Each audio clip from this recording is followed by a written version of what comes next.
All right, just getting started here, you guys. Bear with me sending out all the invites. If you are here, then welcome. Stay tuned. You know the drill if you've been here before. Just sending out invites, guys. Thank you so much for joining. And bear with me. Hello, everyone. Welcome, welcome, welcome to the Mossy Side with the Moose. Just sending out those invites, getting things set up and ready to go. Hope you're all doing well out there this Wednesday evening, guys. We've made it halfway through the week.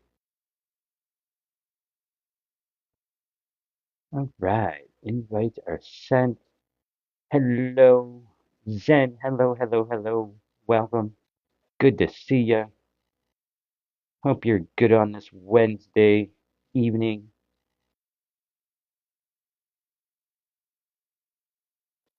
All right, invites are sent out. Let me get my other things put into place here. Right, bam, this one.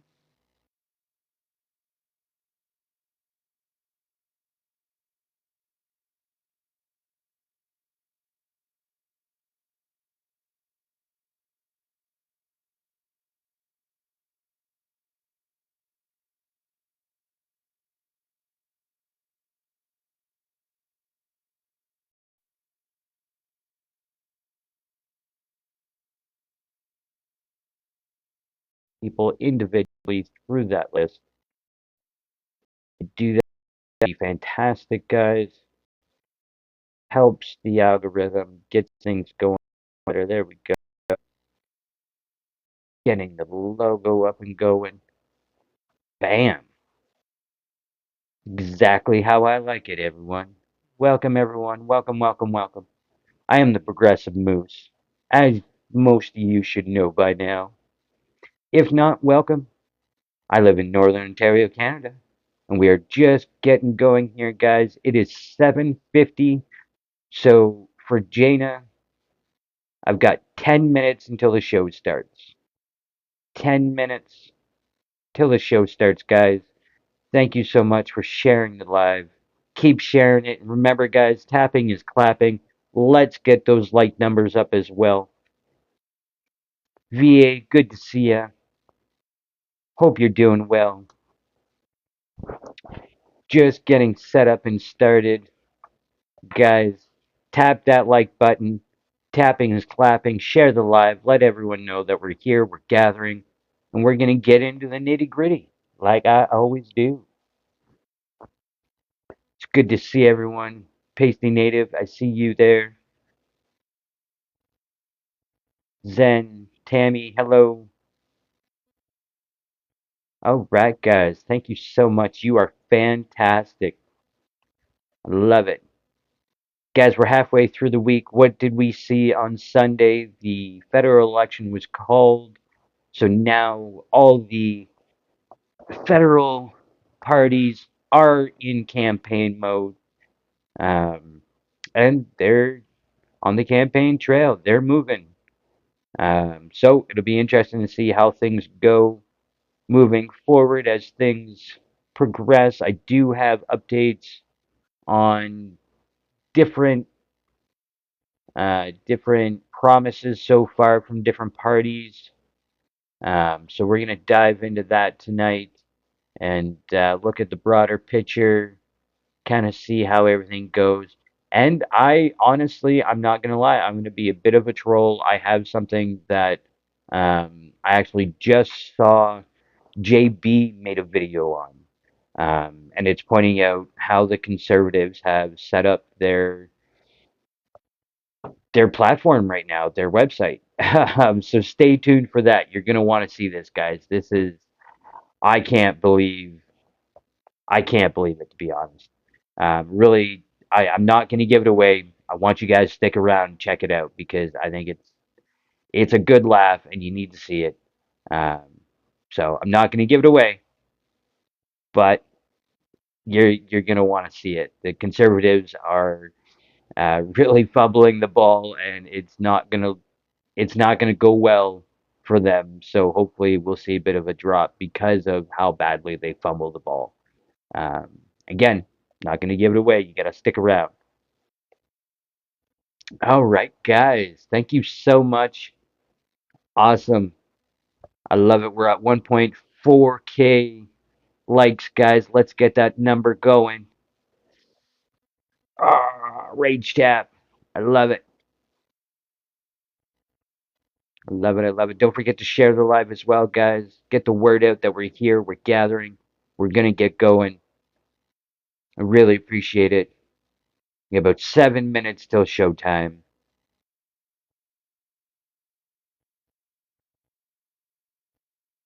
Yeah, absolutely.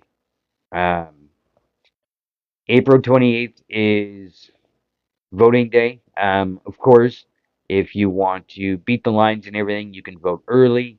That stuff will be, uh, definitely go vote early if you can. Beat the lines. I feel like we're going to see a higher turnout for this election, this federal election, than what we have in the more recent past, only because of everything that's going on, what Canada is facing from within and from outside our borders. Right?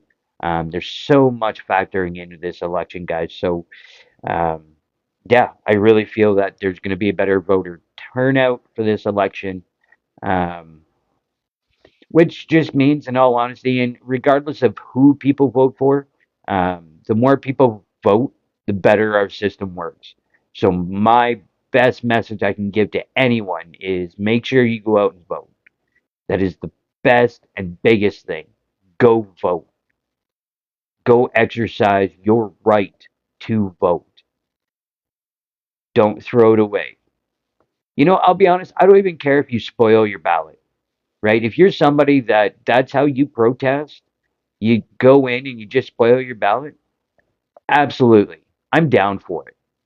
If that's how you feel, then go spoil your ballot. But go to the polls, guys, and go vote.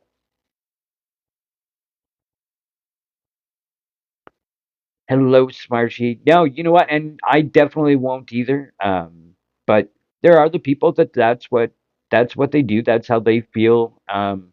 They voice their opinion and their protest. And hey, all the power to the people that do.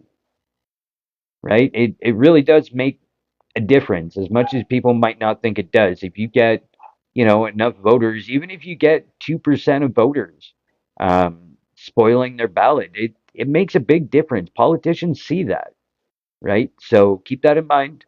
Not telling people to spoil their ballot, but the option is there.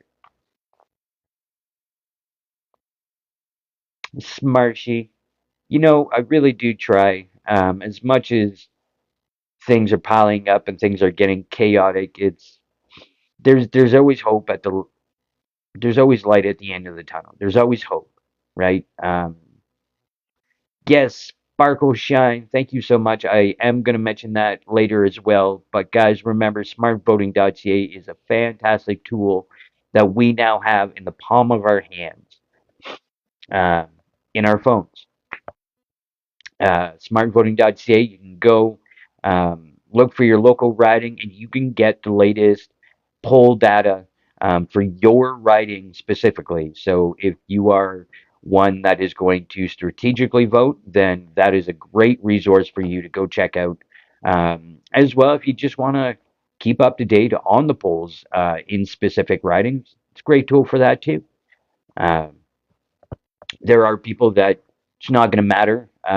Overall, the polls would suggest that, if you already know who you're going to vote for, the polls would show that if they're already ahead, then cool, you don't have to worry about it, right? But always good to have that base information, regardless of how you use it. Again, guys, smartvoting.ca, fantastic tool. Go check it out. Go take advantage of it. Um, yeah, we are at 7:57, guys. We got 3 minutes till showtime. Keep tapping that like button. Thank you so much. You guys have been doing good on it. I love it. Let's get those numbers up, guys. If you haven't shared the live yet, make sure you go ahead and share the live. Let people know we're here, we're gathering, and we're going to be talking about the nitty gritty, just like I always do. And as always, just as well as I do, if you feel compelled to come up and be a part of the conversation, do appreciate it. And I always welcome other voices. So, um, yeah. And in all honesty, if you are a conservative voter and you want to come up and have a good, decent back and forth discourse and discussion, I am absolutely down to have a conversation with you as well. I think it's important. We need to have the conversations with voters across the aisle, and we need to find those similarities, right? There's always similarities between quote unquote left and right when it comes to things, right? A lot of the times they want the exact same things we do. It's just a matter of the process to get there is where we disagree, or what process, to start with to get where we need to be. That's where a lot of the disagreement is. So keep that in mind.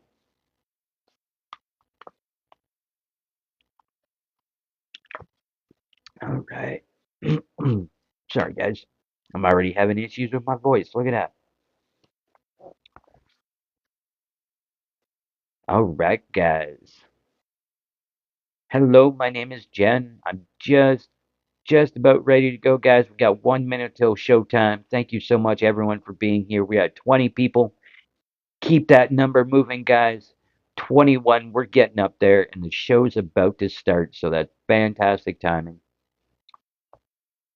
Really love everyone and appreciate everyone. We can't do this show without you guys. You are the backbone of Beaver Politics. We are by the people, for the people, of the people.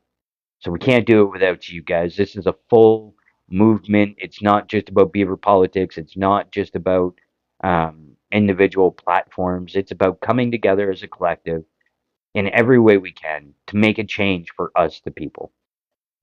And that being said, we are now at 8 o'clock my time, which means welcome to Beaver Politics. You are with me, the Progressive Moose, on the Mossy Side with the Moose. Tonight, guys, I've got some bigger election stuff coming to you. Sorry, I guess I shouldn't say bigger. But before I do, just some housekeeping stuff beforehand, guys. I invite you absolutely could come join our Discord server. You can go find it on our profile in our link tree. It's there. Please come join us. Be a part of the conversation on Discord. It's fantastic. We've got so many different avenues in there and groups, and there's just so much going on in there. So go check that out, guys. As well, you can find us on YouTube. So if you happen to miss a live show, don't worry. We upload them to YouTube. Every episode goes up onto YouTube, so you can catch it later if you miss out on something that you wanted to catch. So go give us a follow over there and keep informed. Just watch Carney's rally live on TikTok, and the damn Mega showed up and heckled him. Oh, yeah, absolutely. Of course they would. Not surprising. All right, guys. So, with that, of course, the Mega is going to show up and try and troll. Come on. Also, guys, we always have the live gift goals going on. So, if you feel compelled throughout the show, please, we appreciate it. If you can't or don't, it's no big deal. It's there for if you can and you want. All right. Really appreciate that. Yeah. And don't forget, we've got that gold orange heart up there at the top, guys. Become part of the team. Why haven't you yet? Come be a part of the team. Let's make a change together. All right. With all that being said, let's dive into it. So, if you haven't caught up, which I'm sure everybody here is already caught up, Mark Carney, leader of the Liberal Party, called an election. He went and talked to the Governor General. They dissolved Parliament, and now we have a federal election, which voting day is April 28th. Of course, you can vote earlier in early voting, so take advantage of that because it is readily available. But with that, guys, all the different parties are now in campaign mode. So, what do we have so far? And I realize this isn't going to be all of it. I have done my best to keep up on everything. Sorry, I forgot to grab my notebook while I was at it. I've got stuff on the computer and I've got my notebook. So plenty of notes to go on at this point. I've been doing my best to keep up with all the information as it shows up, and we move forward with this election, just like I did with the Ontario election. Tried to give you as much information as possible, and here we are again doing it for the federal election. All right, so all that being said, guys, let's jump into it. I'm going to start with the conservatives and what we've heard from Pierre Poilievre in terms of promises. So, this point, March 17th, Poilievre said that a conservative government would repeal the entire carbon pricing law for consumers and big industry. To reduce emissions, Poilievre says his government would expand eligibility for the clean technology and clean manufacturing tax credits. He adds his government would reward businesses that make products with emissions lower than the world average. So, listen, he's talking about getting rid of the carbon tax for industries, right? The biggest polluters. And again, guys, you probably already heard me point this out before. If you haven't, I'm surprised. But you have to keep in mind, we have to have some sort of carbon pricing to do world trade. Okay, um, that's that's in there. Like other countries, they have those rules for themselves. They will not do trade with somebody that doesn't have carbon pricing, and if you don't, they will tariff things that we export to those countries um, because we don't have the carbon pricing. So we need some sort of carbon pricing. You cannot get rid of it fully. Do I agree that getting rid of it for the consumers, for the farmers, and small businesses absolutely was a great idea with what Carney has done now? Absolutely. Um, but yeah, we can't take that off of corporations and the biggest polluters. That's to me that's nonsense. So I'm sorry. I'm going to point that out. Um, it just wouldn't be good to get rid of it fully, just under trade reasons alone. Yeah, so March 19th, Polyev said he'll set a deadline to approve all federal permits for mining in northwestern Ontario's Ring of Fire region within 6 months. He says that the Conservative government would also commit 1 billion over 3 years to build a road network to link the mining sites to Ontario's highway network and First Nation communities in the area. So this Ring of Fire, guys, you can't just yes, the Ring of Fire. I'm sure it's just one example, but you can't just put permits in place beforehand because especially when it comes to Ring of Fire, like we're talking about many different nations, right? So before they can even do anything, they need the okay of every First Nation that would affect or would be on the land of that nation, and so on and so forth, right? So they need all the leaders of the nations to agree to this. Yes, there's been a couple agreed to it with Doug Ford on the provincial level, but you can't just put in these permits without consulting first. That is the key thing. So we have to keep that in mind. He can say that all he wants, but does that mean it's going to happen the way he wants it to? No, because it's determined on the First Nations that are there. So you can't supersede without consulting. That's okay. So March 20th, Polyev says he wants to create what he calls the shovel ready zones with pre approved permits for major resource or energy projects. He says the goal is to get permits in place early for a mine, liquefied natural gas plant, pipeline, or other major projects. Again, putting the cart before the horses, right? He's trying to get things put in place that you can't do without first consulting the local population and the lower levels of government to get them on board, especially, again, guys, with the First Nations. A lot of this stuff is happening on First Nation land, okay? It's that's just the common denominator because that's where the resources normally are. Because the rest of us haven't touched those areas yet for the majority, right? Like that's why this happens every single time, and it's always putting the cart before the horse without talking to the people they need to talk to. March 21st, Polyev announced a plan to boost training and employment for workers in the skilled trades.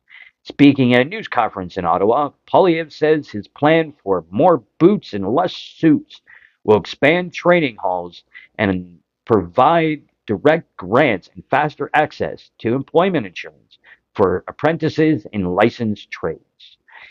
All right, so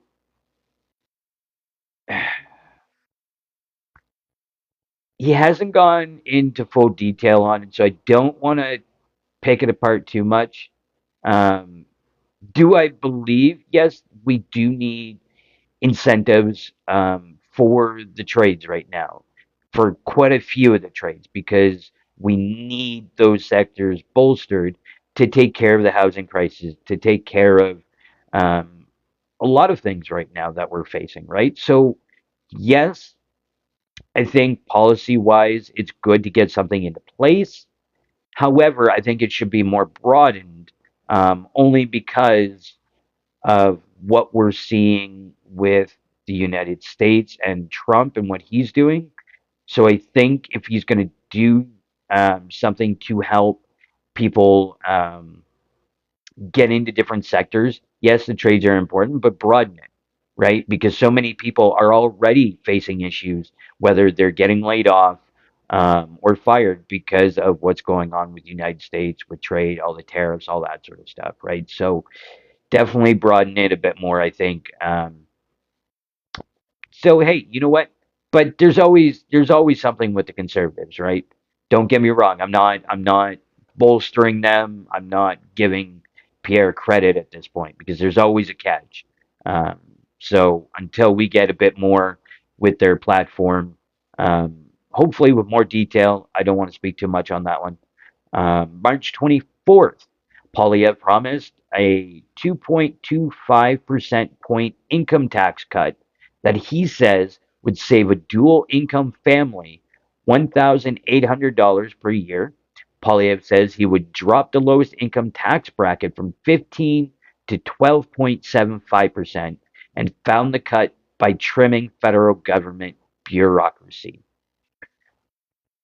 Okay, that's a bigger one to unpack.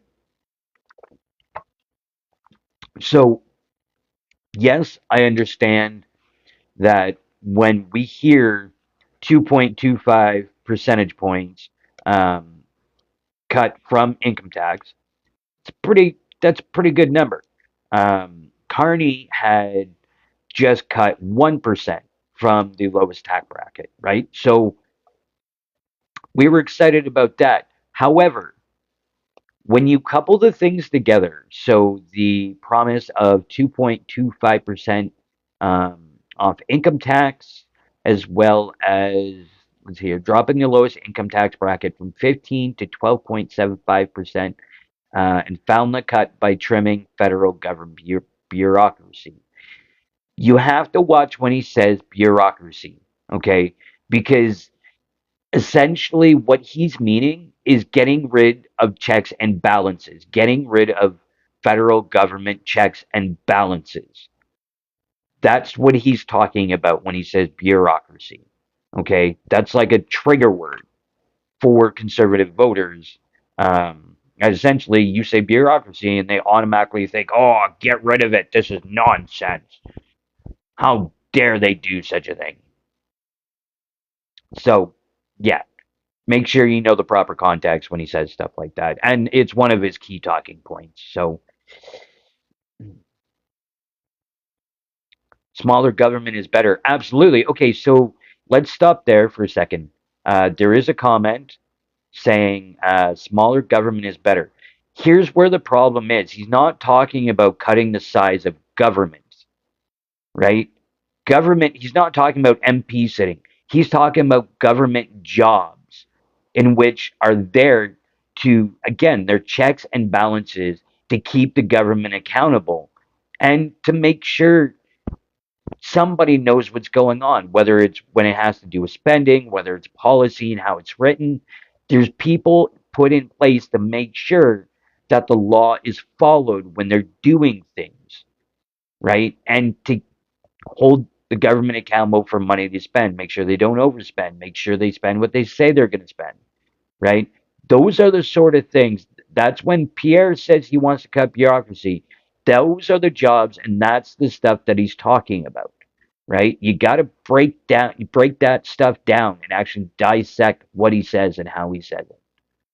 Um, so I just wanted to clarify that, guys, because I did see that comment um, in the chat there. What else do we got here? So, again, March 25th, conservative leader Pierre Poilievre promises a government led by him would maintain existing federal dental care, pharmacare, and child care coverage. The party also says it wouldn't scrap the federal child care program. Guys, he's going to say this. He's said the complete opposite before. Um, Remember, the conservatives literally all voted no to all of those things. Okay, it passed because the NDP and the Liberal Party. So, you know, the proof is in the pudding. If you didn't vote for it in the first place, it means you don't want it. And we already know that he's going to tighten up the belt and, rein in spending. How is he going to rein in spending? He's going to cut funding to different programs. So he might not get rid of those things, but I can almost guarantee you that those are some of the first things that he will cut spending to, and it will be underfunded. Because how dare they with their socialist programs? Those darn libs. And it's a way that's actually helping Canadians, right? That's stuff that's actually helping the quality of life for Canadians, helping with the cost of living. Okay. And I'll be honest, I'm a prime example of somebody that unfortunately, because dentistry hasn't been considered healthcare up until now, I haven't really been able to afford it. And they're expanding the dental now. Um, they did announce the dates. I don't have it in front of me, but they are expanding the dental. And hopefully, when they do that, I will be able to take advantage of that because as it sits, I've already paid over $900 and I've got another what $4,100 worth of dental work to do. And if you're like me, you go to work, you're 9 to 5, so to speak. You're paying your bills, you're paying your rent or your mortgage, you're paying your hydro. After you buy groceries, you don't have money to spend on dental work. Okay, that's just not it. If you don't have benefits, you're screwed. Actually, I do work, but thank you. I'm in landscaping, so I do have a job. But thanks for that, there, Skippy. Um, yeah. Anyway, so and I mean that's to my point. They think we don't work. No, it's not that we don't work. It's that we don't have benefits with work. Not everybody does. Benefits is getting slimmer and far fewer between to have a company that's willing to give you benefits, right? Because they have to pay for that. It's the capitalist system. They don't want to pay for that. That cuts into their profits. Sorry, a bit of a tangent there, guys. I apologize. Um, yeah, so that so far is what we see from conservatives. Let's see here. Let's get into the liberals and what they've said so far coming out of the gate. The first what I guess 4 or 5 days now, 4 days. So March 18th, Carney said his government will expand the Canadian Armed Forces presence in the Arctic and turn to Australia's over the horizon radar tech to monitor threats from adversaries like China and Russia. Carney also pledges 253 million in new funding for indigenous reconciliation initiatives in the north. Guys, that's pretty huge. Those two things right there are pretty huge. He's realizing that we need to defend our northern border or our northern flank, which ties into, if you paid broader attention to things, our northern flank, our northern corridor up there above Canada has been melting. And once it fully melts, it will become a powerhouse of a trade corridor because it will cut down the amount of time and distance that many countries have to travel when exporting, importing goods, right? So it's going to become a powerhouse. And a lot of the world is looking at that right now. Um, so that mixed with, of course, Russia has been trying to move their territory within the waters closer to that area on our borders. So that's again, you got to be mindful of this stuff, right? They're playing for power and trying to have a hand in that corridor. So it's definitely good to bolster our northern flank and make sure we're taken care of that way, um, as well as the 253 million in new funding for Indigenous reconciliation initiatives in the North. That's interesting. I think that's fantastic, and I would love to see more of a breakdown, kind of what they plan on doing, if they've got some sort of plan. But I'm sure, kind of going forward, they'll talk about that and break that down some more as well. So that's definitely good to see. March 20th, Carney announced that his government will eliminate GST for first time homebuyers on homes sold at or under $1 million. It's not bad. I'm pretty sure conservatives have talked about doing something close to the same. Um, so they're kind of on par there. March 20th as well, Carney announced a 187 million investment to repair and rebuild critical infrastructure in Jasper National Park. That's a huge one. Um, that's fantastic. Realizing it is a Canadian gem as well is it's something that brings in a lot of revenue for Canada. So it is a good thing to see. And of course, for the environment, I'm sure they'll help bring it back to life, get things going again. Yes, absolutely, probably for the capitalist reasons, but it's still going to get done. Um, so that's good. Definitely a good thing overall. March 21st. Oh, sorry, I got a little ahead of myself here. Jasper, there we go. Okay, so March 21st, Carney confirms a plan to hike the inclusion rate on capital gains. First pitched in the federal budget last year, will not move forward.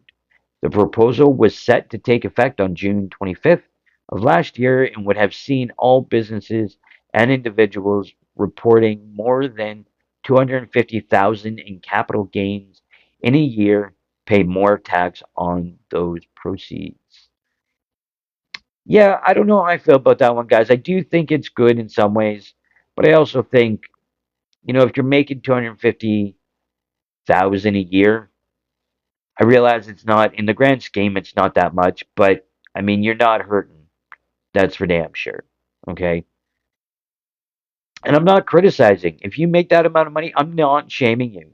I will not shame that whatsoever. I'm just saying that you're not hurting as much as the majority of the country financially. Okay, so I'm not shaming anyone, and I'm not trying to be rude to anyone that does. Don't take it that way. Okay. Apologize, guys. Yeah, again on March 21st, Carney makes several announcements after meeting with Canada's premiers.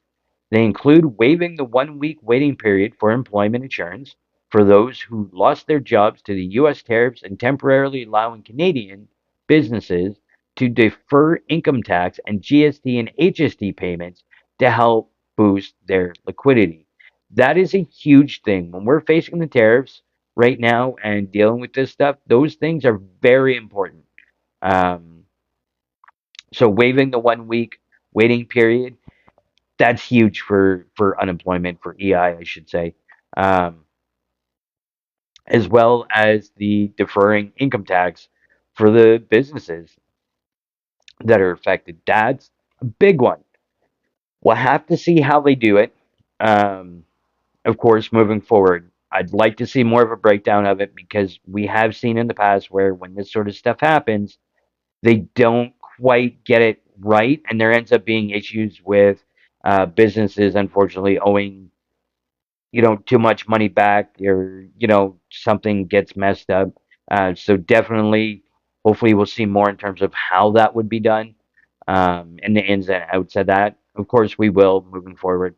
Um, so that's some nuance you definitely got to keep in mind when talking about this stuff, guys. Is these are kind of the um,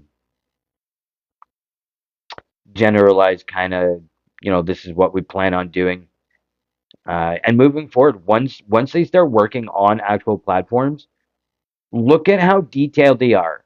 Yes, it can suck if there's too much to read, it feels slugged out, but at least you know that if it's a larger, more detailed platform, they've actually thought it through and they're giving you the receipts on how they're going to do it. If it's just got a slogan with a quick, we're going to do this and move on, okay, but give us the substance, right? Crack open the coconut, give us the inside. We want to know how you're going to do it. That's the biggest thing with platforms. The more detailed, normally, the better it'll be because they tell you how they're going to do it. Yeah. So, March 23rd, Carney starts his campaign with the promise of a 1 point cut to the middle class tax rate. He says that would benefit a dual income family by up to $825 a year. The Liberals say more than 22 million Canadians would benefit from the tax cut, and middle and low income Canadians would stand to benefit the most. Yeah, and again, I pointed to it earlier when we were talking about Polyev saying about the 2.5%. Um, really any tax cut to middle class, or for lack of better words, the lower class. I hate saying it that way, but you guys know what I mean.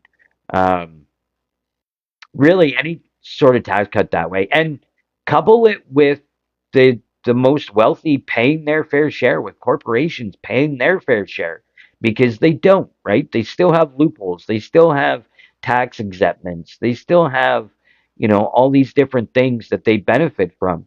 Get rid of some of those subsidies, get rid of some of those incentives, get rid of some of those tax cuts for the wealthy and the corporations, and get them to pay their fair share. And guess what?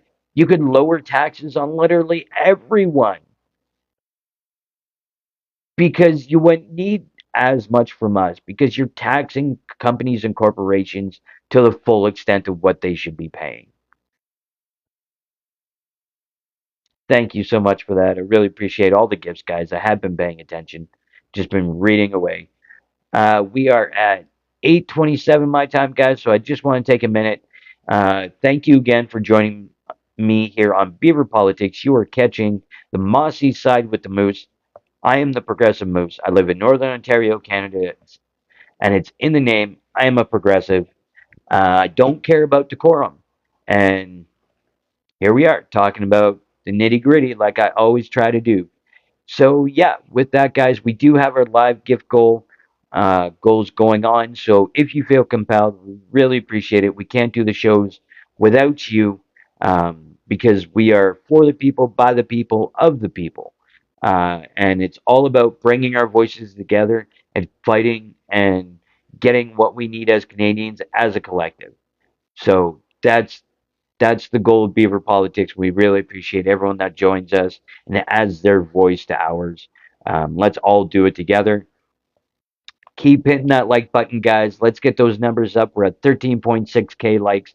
I'd love to see 20K tonight, guys. So let's get that up to 20K. I really appreciate it. Remember to share the live. Let people know we're here. We're gathering.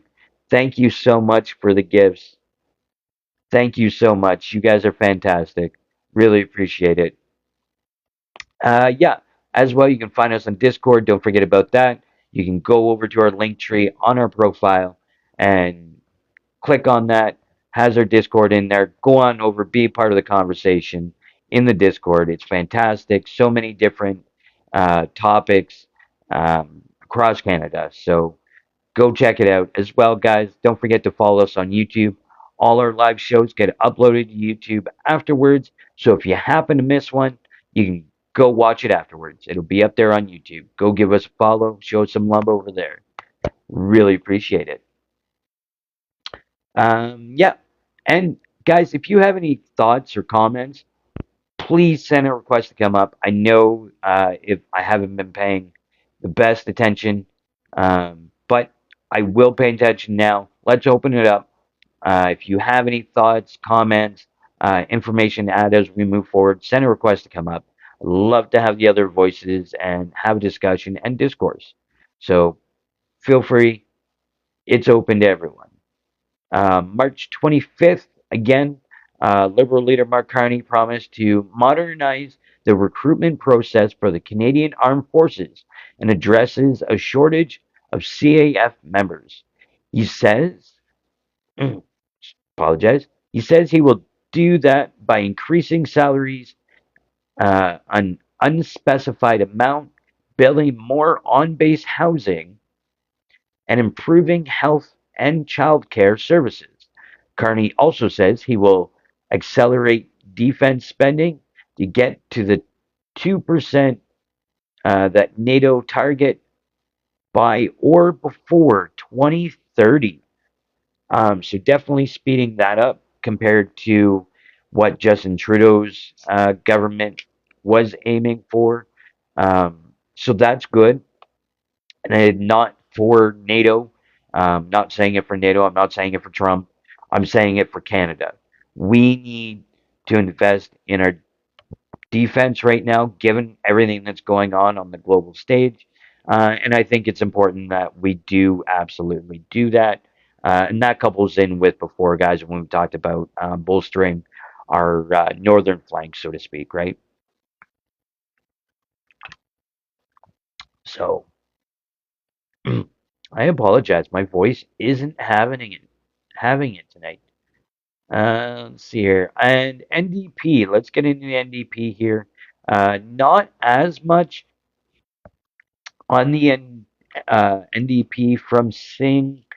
Let's see here. March 20th in Hamilton, Singh promised to improve employment insurance, create jobs by investing in infrastructure and using Canadian resources, and expand trade beyond the United States. We're seeing that from Carney as well when it comes to diversifying trade, especially getting away from the United States. Infrastructure, creating new jobs in it, investing in infrastructure is fantastic. I've got nothing bad to say about that. Improving employment insurance, again, fantastic. Don't have a thing to say wrong about it. March 16th, Singh promised that the NDP government would cancel Canada's F 35 contracts and build jets in Canada instead. He also commits to bolstering Canada's Arctic with new defense spending, building marine search and research stations, increasing pay for soldiers, and building northern community infrastructures. Again, Got nothing bad to say on that. Um, and this, like I keep saying, this stuff's all broader. Wait until the campaign gets going a bit more, and they get their platforms. Hopefully, we'll see more detailed um, measures and how they're going to do things. That's the way it normally goes, right? So, brace for impact. Hopefully, we'll get a lot more moving forward when it comes to that. Last one here, guys. Yeah, so March 24th, NDP leader Singh says a government led by him would use federal crown land to build more than 100,000 rent controlled homes over the next 10 years. He is also promising 1 billion over 5 years to acquire more public land for rent controlled home constructions. The housing pledge also includes a promise to train 100,000 more people in skilled trades. There you go. See that stuff? I that one right there, Mr. Singh, I salute you, good sir. That stuff right there, that is why he is a good leader. Okay? That's why he kicks ass. It's stuff like that. And again, we'd have to wait to see how you break it down, how they would choose to implement it. But that is the sort of stuff. It's policy that we need from our politicians, right? Um, a lot of the promises we're seeing out of the gate from the most prevalent parties is essentially a cookie cutter, right? It's just we're going to bolster the North, we're going to take care of housing, we're going to do this, we're going to do that. It's all cookie cutter. And until we get more substantive with how they're going to do it, like he laid out right there, right? He's going to invest, promising 1 billion over 5 years. Um, on the one part of it, Crown land to build more than 100,000 rent-controlled homes over the next 10 years. He's giving you figures, right? So right off the hop, the figures are there. It's a good sign. Yes, you got to dive more into it and put more into it when you bring out your platform, but it's really good start. So nothing bad to say out of the gate for the NDP. Yeah, until we get more guys like, and every day at this point, we're gonna get more information through the news, through their, um, you know, rallies. You see live streaming through commercials, which at this point the commercials are more of a let's poke at the other guy and not actually talk about much in terms of policy. You do have some from the liberals that talk more about policy and NDP, but there's also the let's just point the finger and say how they would or have done it wrong and call it a day. Um, and again, when it comes to messaging too, guys, when it comes to ads, when it comes to stuff you see um, being pushed, you see a lot more conservative ads, a lot more conservative messaging because they have the money to push it out more, right? They're campaigning. They've raised a crap ton of money, more than any of the other parties, right? So of course you're going to see their messaging more. They're willing to invest in that because just like we've seen throughout history, the more you say something, right, the more people hear your message, the bigger it's going to get, and the more people that are going to believe it, and the more people that are going to repeat it, strengthening that message. So that's the biggest thing that the conservatives bank on, right? Is to just keep bolstering the message, get the message out, and it sticks. Yeah. So that being said, I do want to do this, guys. If you weren't around at the beginning, I did tease that I wanted to show something that I think is funny and really shows how the conservatives are dropping the ball.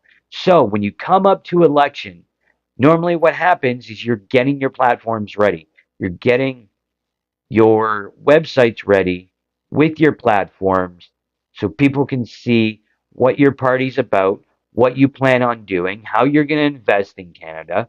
Um, so right now, and again, JB made a video about this. He's the creator of smartvoting.ca. And just quickly, guys, if you haven't heard, smartvoting.ca is a website out there that you can go to, click, find your local riding, and if you want to strategically vote or just know how the polls are looking within your riding itself, you can go check that out on smartvoting.ca. So go use it. It's a great tool, however you want to use it. Um, Made up by JB. But anyway, JB made a video, and that's where I saw this. So I am going to look to see if I can flip my camera so I can show you my computer. And it's really telling. So, guys, this is the conservative.ca/plan is the website. Okay. So here we go. All right. Do we got it there? We got it there. There we go. So this is, like I said, this is conservative.ca/plan. And look at that. Pierre Poilievre has launched his Canada First plan. Let Pierre know your thoughts now. All right. So he's launched his plan, and they want you, the user, to, you know, be interactive and get involved. So let's go ahead and do that. For each of the questions, please indicate how much you agree or disagree. Um, okay, I mean, I guess we can do that, right? Why not? I was kind of hoping to see what what their platform was, what they stand for, but yeah. So you go to the Conservatives plan page and you go into a survey. So let's do this survey. So Canada will never be the 51st state. I do agree with that. We must bear any burden and pay any price to protect our sovereignty and independence. You know what? I honestly I strongly agree with that. So I'm going to be honest, okay? If we're just going on what the words are, okay? Um, so next question: responding to American tariff threats by imposing tariffs dollar for dollar to safeguard Canadian jobs and industries. You know, I do feel that tariffs are something we should do, and we're just doing this for fun, right? So you know what? Let's do somewhat agrees this time. Um, I don't know if dollar for dollar, but we definitely have to fight back when it comes to the tariffs. That's for sure. Um, all right, question three. The carbon tax must be axed for everyone, for real and forever.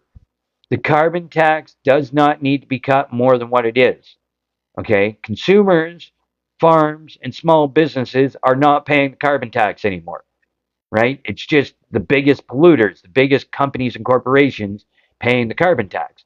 So I am going to somewhat disagree because, as we know, we're not paying the carbon tax as consumers anymore. So that's not a big worry. But yeah, so you know what? Let's say somewhat disagree. And again, we're doing this for fun, guys. Canada's, you're going to love the end result. So stick around. Okay. There's a whole point to this. I've already done it, but I wanted to show you guys. So, question four: Canada's natural riches should be harnessed to unleash a fierce free enterprise economy that brings home jobs and control of our economic destiny. Yeah, yeah, yeah, yeah, yeah. I'm going to say, you know what? I'm going to say neutral just for the hell of it. I'm not neutral, okay? I disagree um, with how it's framed. And of course, there's the ecological repercussions and, you know, the repercussions in the environment, especially when it comes to oil sands, when it comes to pipelines, all that sort of stuff. So, all right, question five. Taking back control of our borders by deploying military helicopters, surveillance, 2,000 new border agents, and state of the art scanning and drone systems. Okay, so I'm going to be very clear on this one, guys, and I strongly disagree with this, given the fact of if you've been paying attention, Trump is complaining about drugs and people pouring over our border into the United States. First and foremost, our numbers are the lowest when it comes to drugs and people going into the United States. First and foremost. Second of all, if you have a problem with that stuff going into your country, then maybe you, Mr. Trump, need to strengthen your own borders and leave us the hell out of it. Sorry. Hopefully, I made that clear enough. And hopefully, Trump sees this because I'm very clear on that. Take care of your own damn problems with your border. Why do we have to flip the bill? Okay. It's the build the wall all over again, except for it's up here for the northern border, not the southern border. We'll build a wall, okay, to keep you out, Trump. We will make sure we build that wall for our benefit, not yours. Sorry, squirreled out, guys. Feeling a little spicy tonight. I apologize. All right, so question 5. Taking back control of our borders by deploying military helicopters, surveillance. Yeah, no, strongly disagree. Okay, so we already went through that one. Question 6. Ending the policies that have doubled our debt, raised our taxes, and driven $500 billion of Canadian investment to other countries.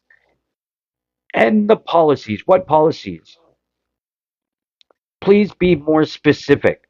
What policies, conservatives and Pierre Poilievre, are you talking about cutting to do what? So I'm going to say neutral because there's not enough information for me. So you know what? Let's go neutral on that one. Let's give them a little credit here. I'm really wondering. So this is supposed to be like their plan, their platform, right? Telling us what they're all about. But we're doing questionnaire. This is question 7 of the questionnaire. I'm sure you guys that after we do all this, we'll get to their platform. We'll be able to see better what they're about, what they stand for. Question 7: building a strong modern military, adding 2,000 Canadian Rangers, 4 heavy icebreakers, and a permanent Arctic base to protect our true north. You know what? I'll agree with that. I will somewhat agree with that on here. I will agree with it, absolutely.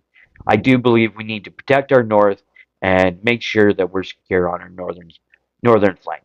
So, and I mean, I'm a progressive and I can realize this, guys, okay? So keep in mind that there are things going on in the world that we need to make sure that if crap hits the fan, we're taking care of ourselves and we're protected.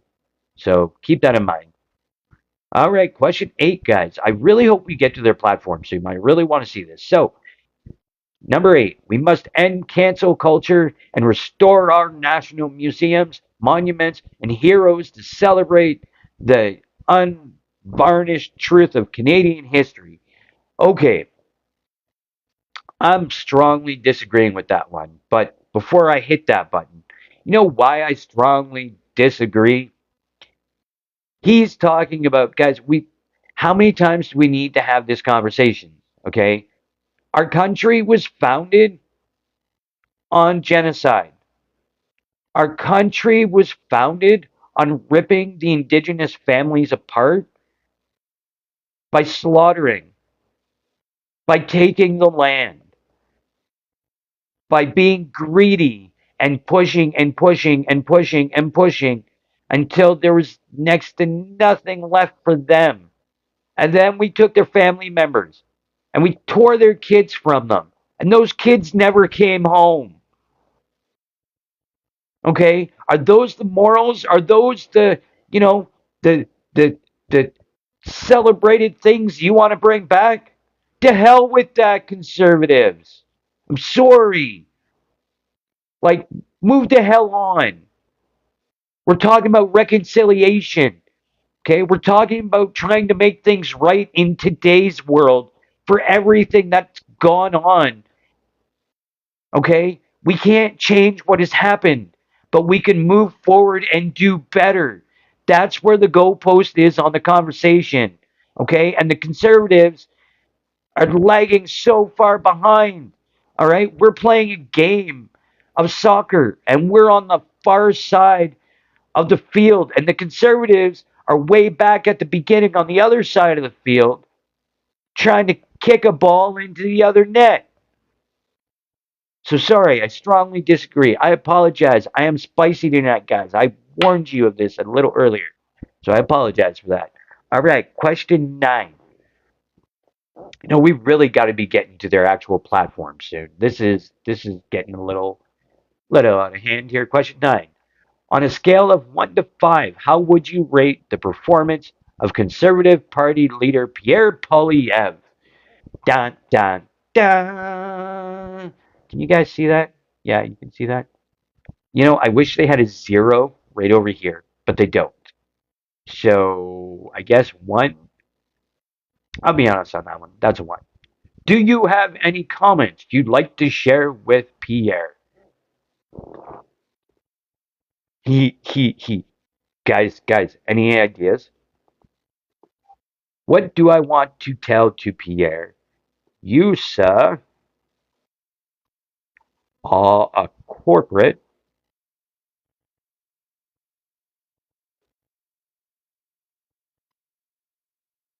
sellout.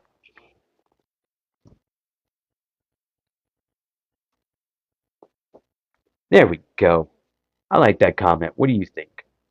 I am absolutely going to send that. All right, here we go. Wait a minute. Wait. This ain't this isn't a platform. Oh, guys, you do a questionnaire and you get sent to a donation page. So it's a donation page. There's no platform. Their platform is asking you for money. That's all it is. That's their platform. That's their plan, guys. I'm not making this up. Okay? If you want to go check it out, it's conservative.ca/plan. You go through the survey and it brings you to donation page. We're asking for your money. We will not give you a platform. We will not give you a plan. We will ask you for your money. Now, tell me who is for the people. Conservative voters, if you're here, please send a request to come up because I want to know if you go to your party's webpage that's supposed to give you their platform and tell you what their party is about, and you do a questionnaire and you finally get there and there's no information, but they're asking you for damn money. How is that a party that has your interests at heart? Just, just a friendly question, guys. I had to show you that. I honestly, like I said, I did not find it myself. I saw a video JB did about it, and I felt I had to make sure I shared it. So thanks for sticking around. I really appreciate it. Um, yeah, so quite a bit, guys. And again, we're facing a really short election like Ontario did, right? So this is where, um, yeah, conservative platform grifting. Exactly. And this is so they're asking what people feel. So they don't even have a platform. Their platform is asking their voters what their platform should be at this point. Like that's what they're doing and asking for your money, your opinion and your money. They don't have a platform. Hi Zen, Hello. how you That doing? was wild. Oh my God. Like seriously. You like that, eh? Wow. Wow. Like Yeah. No, I honestly can't believe it either. Like I saw it and I had to go like, no. I went and looked myself and I know yeah, I shouldn't be surprised. Like I really shouldn't be surprised, but at the same time I'm just like because I was half thinking, okay, there's going to be a plan. Sure, it's going to be a couple of his talking points that he said in the past and yeah, yeah. But wow, that's just right? they should have had he should have had a picture of Pat King. They should have hired Pat King to go, Oh, "Oh, I'm here for your money." uh, yeah. Oh, God. Maybe Sasquatch. maybe Pierre can sell one of his investment properties if he needs money that bad, or maybe some of his friends can, liquidate some of their billions in assets because he's got friends on both sides of the borders that are billionaires. Maybe he can ask them for money. Just Well, saying. see, and that's the sort of stuff too, because even like one of the questions that was asked during one of his campaign press conferences was about he made a snarky remark back to the person asking the question and had pretty much said like, hey, how about you come out with your wife's holdings, your wife's um, investments and all that sort of stuff, Yep. right? Because she lives in the same household, so you're benefiting from her being a corporate landlord the way she is. So how Not about you only that, she's divulge going to that? all his meetings with him now. Yep, Even more taxpayer money. You betcha. Flying around on yep. our dime. Yep. You betcha. And then they all stay at each other's houses, and then we pay them to stay in each other's rental properties. That's my Right? favorite. While I'm Yep. sitting here running equipment in BC and, two jobs running equipment, I can't get a mortgage. That's cute. that's, Mhm. that's cute. So there's some comments, and I've seen it throughout the live, and somebody just said it again, like, "Oh, Carney's no saint, and Carney's got money." Listen, guys, Carney has already put all of his holdings Yep. Yep. in a blind trust, okay, and that's what you're supposed to. He did that before he even took leadership of the Liberal Party to make sure it was done ahead of time, Yes, he right? did. And that's following the law. That's following it to the letter. He has no idea at this point what his holdings or shares or any of that stuff looks like. Is he a businessman? Absolutely. But it's because of the type of business he's in, which is finance for the majority, is how he's gotten his expertise. And his name is so well known around the world for financially being very equipped financially in that sense. And not only that, Carney's done more since coming into office than in these last what? How many weeks has it been? 2.5 weeks. Yeah. Yeah, Yeah, he's done more than yeah Pierre's done in 20 years. yeah. Hey, he almost passed those two bills, and hey, he's shot down a lot of initiatives that would help us afford houses, guys. So you know what? He's done a lot of shooting down. We can give him that, right? Does that count? He may have learned he may have learned how to knead an apple and maybe do a little bit of AI. Yep. Yeah. God. Um, I'm curious to know what you two think right now in terms of how the NDP are sitting because they've been sliding quite a bit. Oh, I have so much to say. I even after the whole Bell bailout, I was singing Jagmeet's praises. Oh, and I feel so disappointed. Like I am very even I and of course everyone's like strategically vote and let's go liberal and everything. No NDP, NDP, and I'm so steadfast and just every day I'm like I don't think I could ever support Jagmeet right now. He has not. My thing is that it was bad enough that he just bailed out Bell last year and he signed off on that conservative bailout for Bell, which I'm not a fan of the telecommunication companies. They just Mhm, got what 300 million during COVID, and what did they do with it? What was it? Rogers bought out Shaw. TELUS bought out every little security company they could find in BC. When you used to go to storefronts, there was Curtis Elite and all. Nope, it's TELUS, TELUS, TELUS everywhere now. And stock buybacks. mhm, That's what they did with that. And the thing that really pissed me off is that I want to say it was late 2020, maybe early 2021, when we were still in lockdown and everyone was working from home, upgrading internet so their kids could go to school, buying new devices so that their kids could do what they needed for online learning or they could work from home. And I believe that Bell was up 5 billion from the quarter before. And that's when they got a corporate subsidy, or it was when I read about the subsidy. And I'm just like sitting here like, huh? like, huh? Meanwhile, I'm watching like small businesses had to get a loan that if they got it, they had to pay it back. yep. So many small businesses went under. Restaurants, boutiques, any kind of customer service oriented thing went under. And with Jake Meat now, all I'm seeing is he looks a lot like Pierre. He's very vague. We need to tax the rich and we need to bust up the oligarchy. And okay, cool. How? Name one policy or one concrete path to that. Because he was Mister. Oh, we need BlackRock out of Canada. Well, he has come out with some stuff, right? Like taxing the rich more, like I mentioned earlier, like make sure they actually pay their fair share. Um, so I mean, he's had the same platform, while he's been the leader of the NDP. It really hasn't changed, so it is pretty substantive. For sure. But it But just, where's the whole kick BlackRock out and bust up the oligarchy?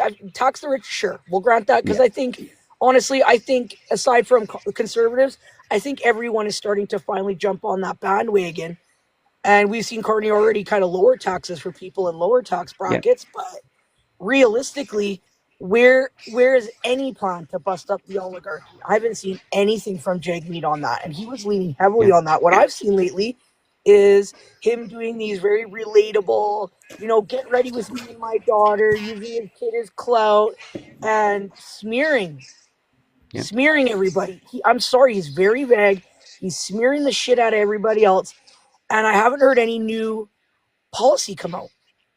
Yeah, I haven't heard anything new. honestly, like out of the three, so I'll use the three, and I mean I'll say four because even Elizabeth May, like, Yeah. so Carney and Elizabeth May haven't been doing the whole smear nonsense, No, right? Elizabeth May would They've been never. good in that sense. Zen, did you want to chime in?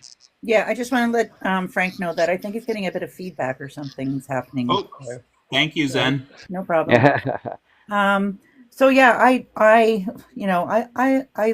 really liked Jug Meat too, and I think he's running scared. I think he's starting to play a bit dirty because he's running scared. Um, I think that he's basically going on what he has done so far and hoping that's going to get him some votes. But it's not looking good. It's yeah. not looking good at all. Frank, did you want to chime in, and then I'll hop back in? Actually ask you guys a question because my renovation business, when it gets nice, it starts to kick in. Yeah. What's Jemmy done lately that you guys are talking about? Because I haven't paid Well, enough attention lately to what he's doing to know what he's doing. well, that's just it. He So hasn't been doing anything. Yeah. So yeah, yeah, like he's he's going off he's of Oh, been his doing a okay. bad. lot of like very kind of like AOC, but AOC is doing it in a way that she's actually kind of there's something substantial when AOC talks, and I follow her on here. He's doing these very like relatable. I'm just like you. Like it was nice to hear his story about humble beginnings and having family with addictions issues and helping. I'm okay with that. But the whole get ready with me and kind of I really don't like people when they use their kid for clout online. If I had kids, I probably wouldn't even post them online personally. That's just me, but Yeah. I don't like Oh, that side of it. And the whole if you want to be relatable in terms of I understand struggle, I've been there, I've come through hard times, like that needs to be backed up in your policy then. Like, okay, he wants to tax the rich, but again, he's almost sitting on his laurels, and then he has been smearing Pierre. He can't just leave it at I had worked very hard and I put my kid brother through college and he goes, and Pierre never did this. And Pierre, it's like you could have left it and it would have been all right. Had he left it at I was hardworking and I know what it's like to support your family in tough times, he could have left it at that. But he has turned into this very strange kind of it's like he's doing everything wrong. Like, and I love Jagmeet, but Well, I think I think I it's don't hard. know.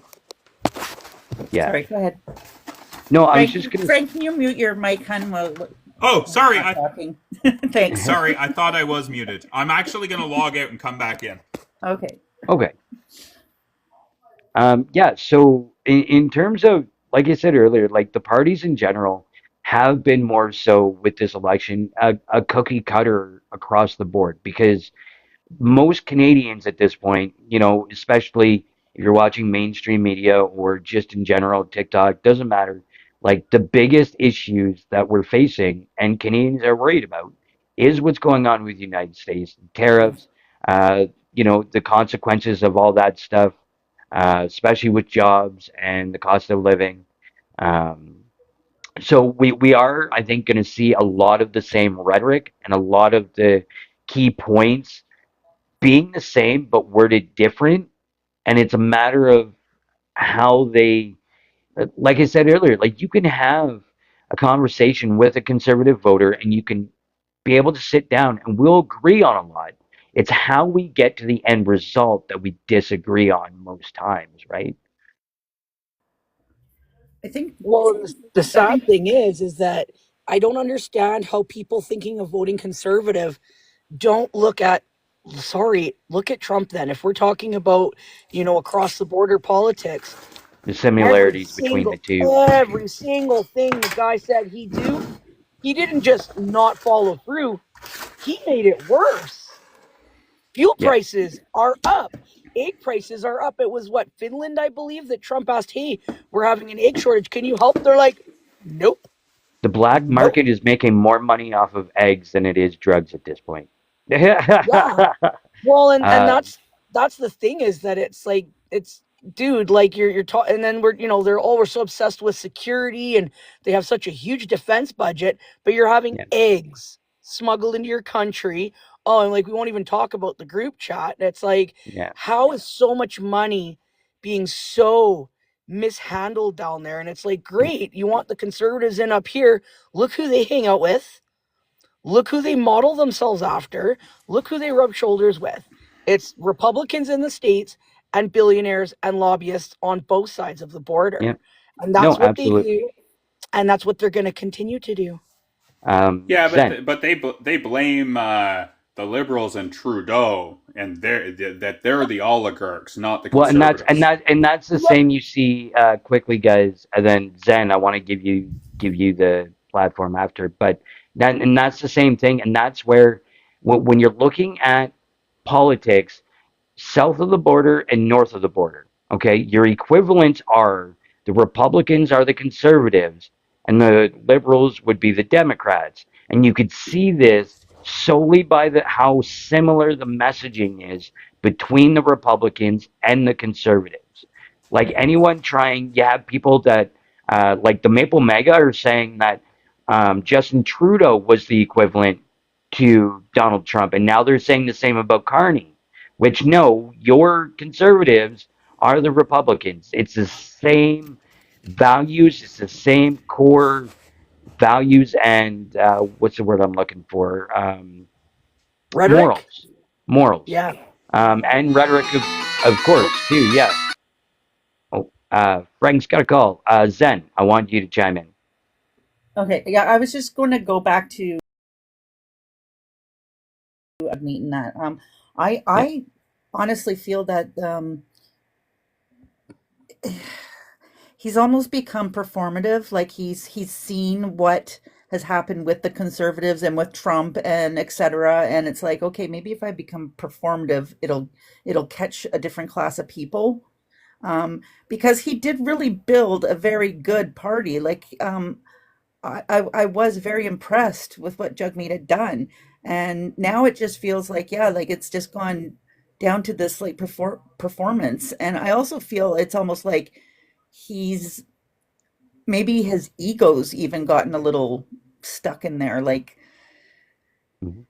which is tough because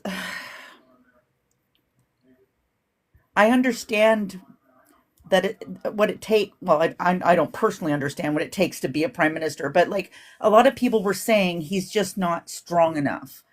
He doesn't have like he has charisma, but it's not the strong charisma that he needs, right? And I think that, yeah, he's decided that he can't do that. He can't show that. Like Justin probably was the best at doing that, but so like I feel like he's gone performative instead. Yep. And that's where you see a big shift, I think, under his leadership of the NDP, because for more context, guys, you really have to go back to Jack Layton and the politician and the leader that he was for the NDP. And I honestly, like, if, you know, rest his soul, of course, if he didn't end up leaving politics, and unfortunately passing away. Like Yeah. I honestly feel if he were to stick, or if he would have still been around for another election, he probably could have won the federal election for the NDP, Yep. if he was still in it. And Definitely. so when you go from a leader of the party like that, and then it was Tom Mulcair afterwards, Yeah. and let's be honest, like Tom Mulcair, I remember that election cycle, quote unquote, and he was somebody that there was nothing of substance, right? Even the debates, when you really got to hammer and push out your message, he was really just standing there and didn't really give anything of substance. And then Singh brought the party back. Like Right. he Yep. was able to bring the goalpost back so good. So he's been great for the party, but I think at this point, um, it's time for a shakeup, right? Yeah. Like, I think for all the parties at this point, we've seen the Liberals get a new leader, Prime Minister Carney now. Um, honestly, if the Conservatives, NDP, could both get new party leaders, you might have more, and I'm just saying this in general, you might have more of a contest between the parties. Yeah. We all know who we want, in the long run, NDP federally. I think we all know his name. And if and when that day comes, I genuinely think that would be like a golden age for NDP to see Wab Canoe up there. Mm-hmm. I really like, you want to talk about kind of like image and trying to be relatable and likable. That guy does it Mhm. without trying and without kind of trying to contrive an image. Like, he Right. did not set up a photo op of him changing that lady's tire at a funeral. Someone caught it. It was just like shaky phone work. Like, hey, that's Wab Canoe right there. And he's Mhm. at a funeral changing a lady's tire. He doesn't have to perform. It's not performative. It's just flows so naturally off of him. He kind of has Yeah. that kind grace, kind of like Obama had. That very, he's just naturally a likable human being, right? Right. And Wab is also very quite eloquent, and he's got the right amount of bite and sass and action and being proactive with that very graceful, well spoken. He doesn't rock the boat or smear anybody. Like, I think if you could get a guy, if it's not, I would love to just see Wob in general. But if you could see something like that with he's got such a like diverse crew there too. Like, you look at that crew of NDP Manitoba, and it's all across the board. It's not just white Yeah. folks and white men. He's got a very diverse crew. And I think in the long run, if you could take the approach that he's using, I think the NDP would be locked in. And I think people now, aside from people that are kind of the more conservative type, or they're into that very inflammatory, divided politics, we're done with that performative politics. We're done with it. I don't want to Yeah. see a guy in a suit, like dancing like a monkey, jingling around, like, look at me, look at me, look at me. It's like, no, like, dude, like what are your policies? And we Yeah. want to know what kind of person you are, not just a Mm-hmm. showcase of what you think we want to see, because people are starting to sniff out that pandering. And Yeah, if we you're want paying attention, actual, yeah, we want actual substantive change. We want to see the Yeah. policies. We want to see the legislation. We want to know that you're moving the ball forward and not screwing us over as the Canadian people at this point. Working Dad, do you want to chime in? Thanks for Yeah, hey coming up. brother, how are you doing tonight? Not too bad.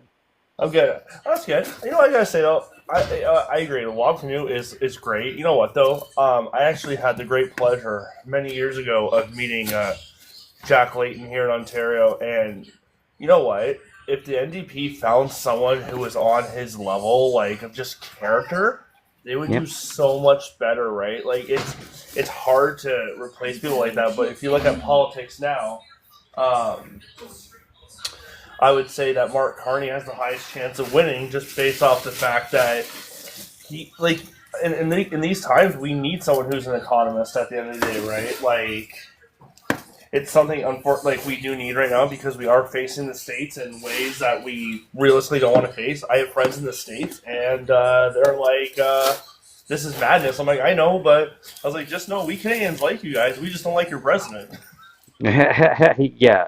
No, absolutely. And I'll honestly agree. Like I think right now, if we're going to talk about the leaders, um, and the parties overall, I think the Liberals are the ones to be able to do it under the Carney leadership, solely because, and I've seen so many people say it in the comments, of course, but he's got the experience of dealing with literally what we're facing. He's got the experience to get us through what the impact of all this stuff is going to be financially and on the economy, right? So I think a lot of Canadians are looking at that and realizing, yes, he might be moving things kind of more towards the right for the Liberal Party, but he has been trying to manage and kind of balance the best that he can, right? Because he's extending the dental care, he's extending the pharmacare, the national lunch program, all that stuff. So he realizes there's things in place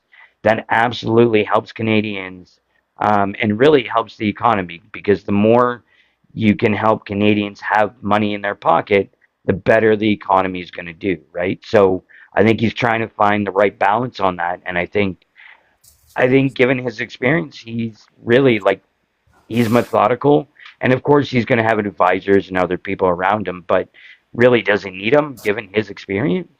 And am I crazy? Everyone talking about, oh, Mark Carney was, this financial advisor to Trudeau and stuff. Did we not currently have one that was like a lobbyist? Yeah, well, Wasn't and he a lobbyist? So like maybe he can. I'm hoping that kind of, like, literally that's what we really need when we talk about kind of like busting up the oligarchy. It starts with the government, yep. because that's who's going to make the rules and set the rules for the game, right? And if we can start to weed out lobbyists out of the government, like, I'm sorry, Well, what and are that's we doing? and Oh, that I and agree. that's the I biggest agree. thing. Just quickly, to your point, one is, yeah, absolutely. You need to get the corporate money out of politics, as well as when it comes to Mark Carney being an advisor. Yes, he was an advisor to Justin Trudeau and his government, but he was also an advisor to the Conservatives under Harper, and was praised by the Conservatives for the work that he did with them in taking care of the economy.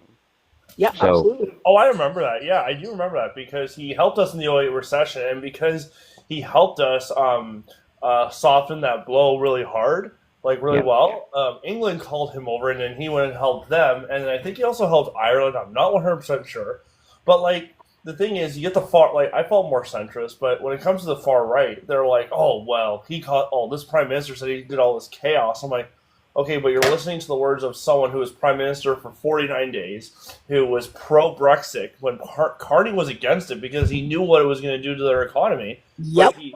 because he had to stay unbiased, unfortunately, he prepped them the best he could.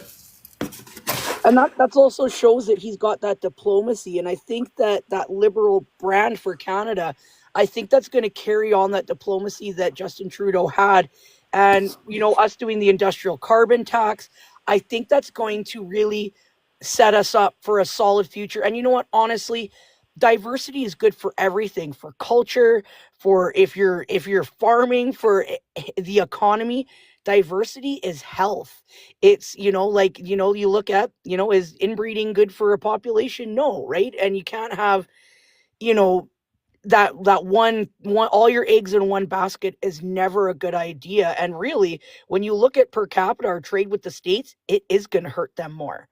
It is going to hurt them more because we trade more with them. And I'd like to see myself personally, as kind of blue collar folk, and coming from a household where my dad lost his logging show in 2019, and seeing how much cheap crude that we are shipping down to the States, and raw wood and mill equipment we ship over the border constantly. I would like to see what Carney does, because I'm sorry, it's great to have, growth in our GDP, but it cannot be in these part time positions that we use, imported labor to exploit. That cannot be what our GDP growth is based on. It's not good for anyone. And if we're doing that, well, you know what? A lot of immigrants don't want to come here now. Not just the racism, but they come here and see, yeah, my friend went to college. She worked 3 jobs. She was broke, living in a basement suite. And then her student visa expired and she came home with nothing.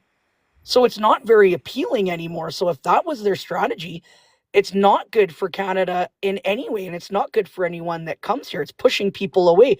Think how many people were going to come here and be nurses and are like, oh, hell no, I'm not going to work some Mick job while I put myself through nursing school.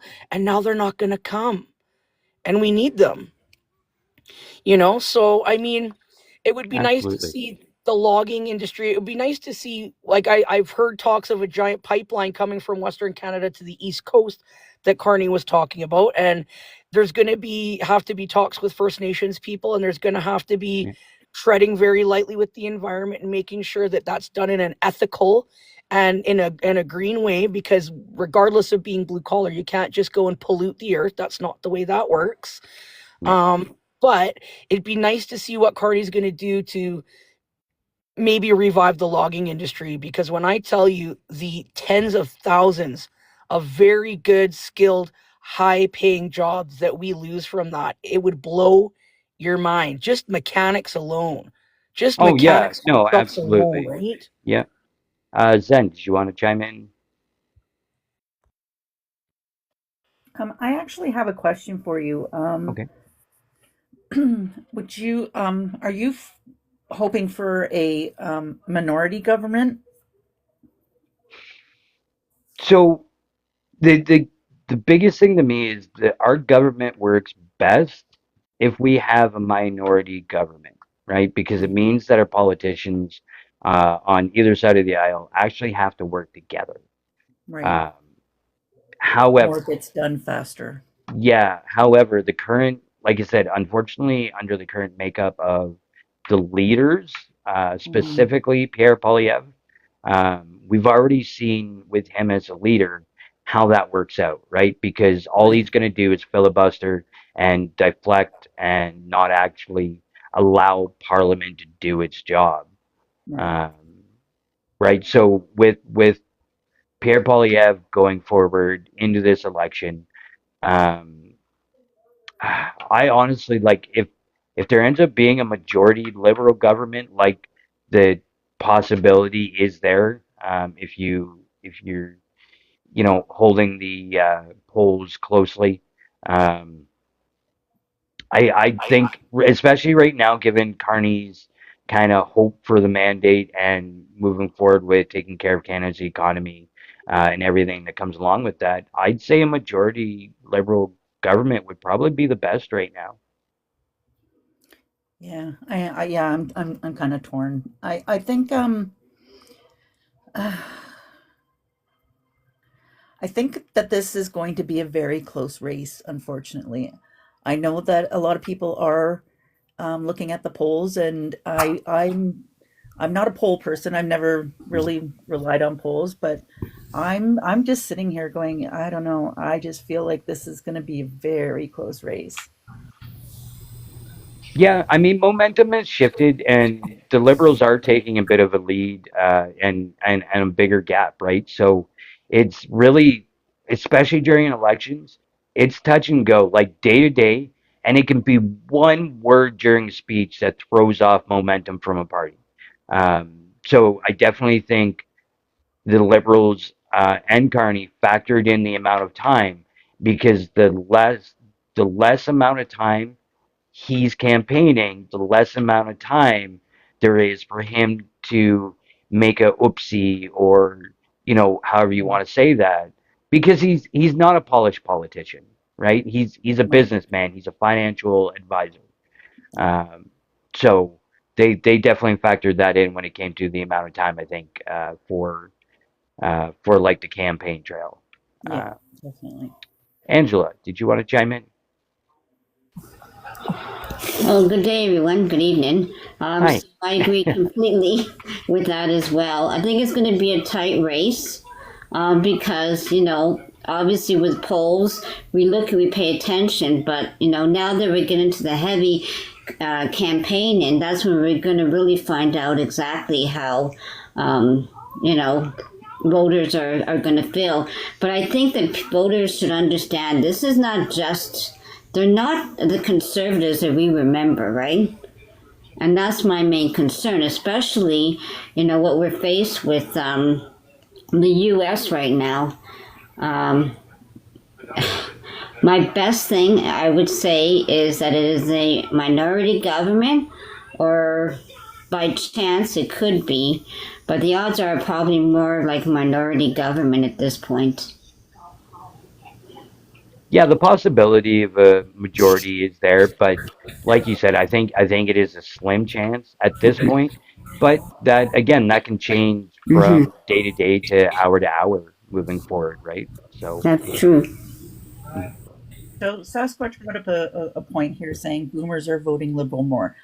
See, that's where I'm like, I don't know. I do realize that there are a lot of boomers that are paying attention to um, politics that might be changing their ways, but it's that majority of boomers that are not paying attention to politics where I'm like, I get, I know they have obviously they know what's happening with Trump and everything and all that, but Yep. I just have this feeling that they just are so stuck in their ways and that it's just, I voted this way my whole life. I'm not going to change.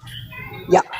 Well, and I was reading because I it kind of kickstarted my algorithm once I saw the stats for boomers, and it was boomer men surprisingly too voting more liberal from what I saw, right? And then it kind of kickstarted my algorithm because I was engaging, and somebody was talking about how perhaps they've seen how the liberal government has kind of taken care of them with their house investments. So, you know what I'm saying? Like they're saying maybe that they feel like the liberal government is going to protect their interests. Like that Mhm. could be part of what's swaying as well, which does make sense to me. Like, do I think that's a good thing as a millennial that can't buy it? No, pisses me off. But, they're saying that it could be a variety of factors. But they said that, like you say, a lot of people in that age bracket are very resistant to change. And I live in sweet little Mackenzie with 2,900 people, and I would guess at least a third of them are over the age of 60. And let me tell you, I do a lot of free IT support, and I have to go. My neighbor's just about done processing, and he'll be on breakup. And I have to show him again that when he has his phone in his pocket and records the inside of his pocket for 20 minutes in high definition, that's why his memory is full. And God bless his heart. And he does not want to pay for additional cloud storage, and he doesn't trust the cloud, but he can't save any pictures when he needs to take a picture of the block and send it to his boss. And I'm like, you can use cloud storage. I pay $12.99 a month and send everything to my cloud. Or you can just go through, and if you see a 20-minute video that you've recorded of your pocket, that's probably like 2 gigs. You could probably delete that and be good for another little while. So it's very hard to reason with people that were sort of raised where the older folks know best, and you work hard and you're established and you buy a home, and if someone bought a home and they did well, it's that they're smarter and they know better and they've But got that. even with that though, and I'm going to dissect that a little bit here, Yep. guys, because the fact is yeah, you know what? Even I think everyone here can agree. Like, no, like you go to work, you work hard, you take care of yourselves, you make a living. But where the difference is when you have the older generation saying that, they're saying it from a place where you could have one person in a household have a job or a career, sorry, and they could support the household, the family on that one career. And that includes taking vacation in the summer, going for a vacation somewhere, covering the bills, covering the groceries, making sure the kids are clothed properly, making Picking sure that investment the properties. car has gas in it, right? That's where like the older generations, you could do that on one paycheck, right? But you can't now, and that's where the biggest difference is. We can work hard and take respect and be proud of our work, but in today's society, that doesn't pay the damn bills anymore. Well, and You I'll get what say I'm it saying? again. And Like, I got muted in a live the other day. Some lady told me I repeat myself too much because I told the story before. But before I moved to Mackenzie and my mom had some medical issues here, I was working 20 hours a day at 2 jobs, running heavy equipment, training loader operators at one. I lived in a tiny 1-bedroom apartment. I drove a $1,200 1999 Sunfire, 800 credit score, never, ever been to collections or had a black mark on my credit. And I could not get approved for a mortgage on a trailer. That's reality. I have no kids. I have no student debt, no car debt. And I think I had a Fairstone loan for like $6,500 that I got to consolidate some debt from breakup, from logging. And that's it. And it's like, tell me on what planet we have people out here working 20 hours a day at blue collar jobs, living cheap that cannot get approved for a mortgage. That's insanity. Like I was pulling over 100K a year, and it's not just financially, it's the hoops that they make to get a mortgage in like the last 5 years from when I started looking at houses in 2019 to now. Oh my God. Like you need to, and like as an operator, like I move around all the time. I'm constantly laid off and non-EI. That's not the way Mhm. that works, right? So trying to get approved for a job or for a mortgage when one of your second income stream is only seasonal, good luck. That's what they told me. Well, you've only been at your second job for 3 months. Well, yeah, because I plow snow in the winter. There's no snow in July. Yep. I'd gladly work two jobs all year if it got me a house, but there's no No, snow. and I feel you on that one because that's where I'm at, right? Like it's snow removal right now, and it's the change of the season, so it'll be slow for the next, couple weeks, and then hopefully get into the spring aspect of things. Sparkle Shine, did you want to chime in? Thanks for coming out. Not a problem. Love the show. Love the show. Love Wednesday nights with the, hanging out with the moose. Thank you. Just wanted to chime in about the cost of everything, and I think a lot of people of like a certain age and a certain status, or both, they can't see past the interest rates. Like especially when it comes to homes and stuff like that, because they were paying so much in interest rates, but the prices are completely different nowadays, and that's kind of one of those hurdles that how do you make them see, because they don't. It's not something that's relevant to them anymore. They've paid off their house, they've paid off their cars, they've paid off. So some of them don't even believe that prices are that bad, and they're still stuck on the interest rates. My favorite is the ones that go, "Oh, my property taxes are like, 300-400 a month now." And I'm like, cool, go rent. Go rent, trade me. You want to go pay 2,500 for a two-bedroom apartment, 1,800 plus all your utilities, trade me. You let me know how that goes for you. That bothers me so much when you hear, "Oh, my property taxes are going up."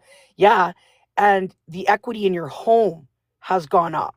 They don't, and it's like, then maybe you don't need two people living in a five-bedroom house on a half acre in the suburbs. Maybe you need to downsize, because that was always the plan. And here, people are so snubby when they complain about their property taxes. I go, well, and then they want help. Like people in my neighborhood want help. They want help mowing their lawn. They want help. Can you help me clean my gutters? Can you help me? My wife can't get up and take the curtains down and wash them. And I go, well, maybe you should look into downsizing. Or they're talking about building some senior housing.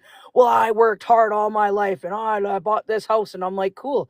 And you're complaining about the cost, and you can't manage physically this home anymore. And it's like, I tell them, like, great, say goodbye in September. You're going to have to find another sucker because I won't be here. And I tell them as well, you guys have pushed everyone out of your community. There's no jobs left here anymore. So what do you think's going to happen as people pass away? Your property taxes are going to skyrocket as new people don't move into those homes and pay property taxes. They're going to skyrocket. They're going to absolutely skyrocket. And I do feel bad for them, but they've kind of done this to themselves where they've sat complacently for the past 40 years and working hard and getting their houses. And now they've kind of put themselves in the trap too. And now we're all kind of like, well, welcome to our life. At least you got to own your house. At least you got 30 years in a nice big house and your little lawn and your quads and your boats and your trucks and your vacations. Like I haven't even gotten that, man. So I don't feel bad Yeah. for you as I'm mowing your lawn for free for you. I don't feel bad for you, you know? No, I definitely get the frustration on that aspect. Absolutely. Guys, we're gonna do one more kind of round of everyone. I am gonna wrap things up because I'm definitely over time here. So we'll start with Zen. We'll do Angela, Sparkle Shine, and then Sasquatch, and I will wrap up afterwards.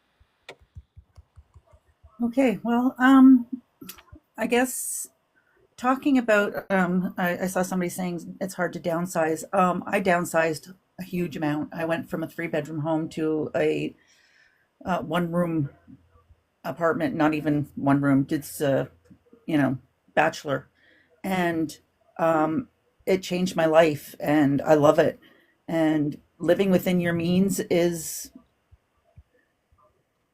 definitely tough to do sometimes, but I'm thoroughly enjoying it. Like my lifestyle has changed just so much, Mhm. um, and I do believe that yeah, I think about my parents and what they went through and buying houses and same thing. They might, you know, my dad was building race cars. My mom had her hobbies. They went on vacations and all that. Yeah, I'm I'm okay. I if I don't ever go on a vacation again, I'm good. You yeah. know, and that's the thing is that I know not everybody feels that way, but it's yeah, I agree. Downsizing, There's living within your means is I feel like I was forced to do it, but I'm actually happier. well, and the big thing too, just to kind of broaden it a bit more, because the fact is, the society has gotten to the point where you have to live on debt. You have to live beyond your means, Yep. right? And then some people get so used to living a certain way, once their situation changes, they can't adjust, and they feel like they're down the rungs, and they can't believe they're in having such a hardship. Well, I mean, it's because society has really driven us to have to live off debt, live off credit, and live beyond our means. Yeah, I do think like obviously everybody has their own path in life, but Mm, I'm glad I made the changes that I did. Excuse me. But I think that absolutely. I think it also comes with age. You know, I'm 55 years old. You know, I'm semi-retired, and I'm I'm glad I don't have a three-bedroom house to clean anymore, or Right? stairs to climb, or a garden to tend to. Yeah, No. absolutely. Angela, Well, first of all, I think the most important thing is that we need to get past this 9 years of. And there's so much of this going on right now where the opposition is still promoting 9 years of, and it's not anymore. We have a new designated prime minister. We need to give him a chance. All right. And he has a history. He actually got us to the 2008 crisis here in Canada. The yeah, UK, he got the UK through a crisis as well. He has the background, the qualifications, and this is what we need right now in Canada in order to build Canada back up again. And especially with the tariffs that are happening, because they're scheduled on April the 2nd once again until he changes his mind. And so, I want a strong leader, a strong prime minister in right now that's going to look after all the Canadians who are facing challenges right now. And I also want to say, remember, there's a difference between provincial issues and federal issues. The yeah, responsibilities are not the same. And I'm finding that people are speaking like they're going in with provincial issues into a federal. And the federal, it's not their jurisdiction. So we need to yeah. get an education. Absolutely. And I mean, even I use an example of Ontario, and it's probably true for other provinces as well. But some provinces, even things that we would normally consider to be provincial matters, have been dumped on the municipalities to have to take care of, right? Like, look at in Ontario, it's on municipalities now for infrastructure, it's on municipalities for geared to income housing or low income housing. It's on the municipalities for mental health supports and services now, as opposed to on the provincial level, right? So, um, being more informed on what level of government at this point is in charge of what things or responsible for what things is important, because at this point, like, it varies as per province to province. Exactly, because Homelessness seems to be the biggest issue that they're speaking about, right? And they're making it a federal issue when reality is, yes, they do have a responsibility. However, it's your premiers and in Ontario, it's municipal cities as well. Like Yep. city councils are made that responsibility now. So that's what I mean. So if you're going to go in with these issues, then you're not voting for the right issues. Yep.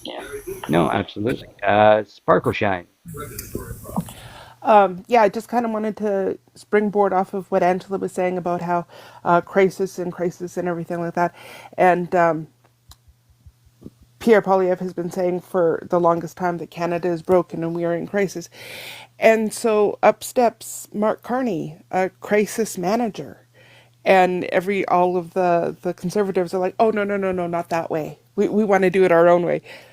He's a professional. He knows what he's doing. And swing back around to the living within means.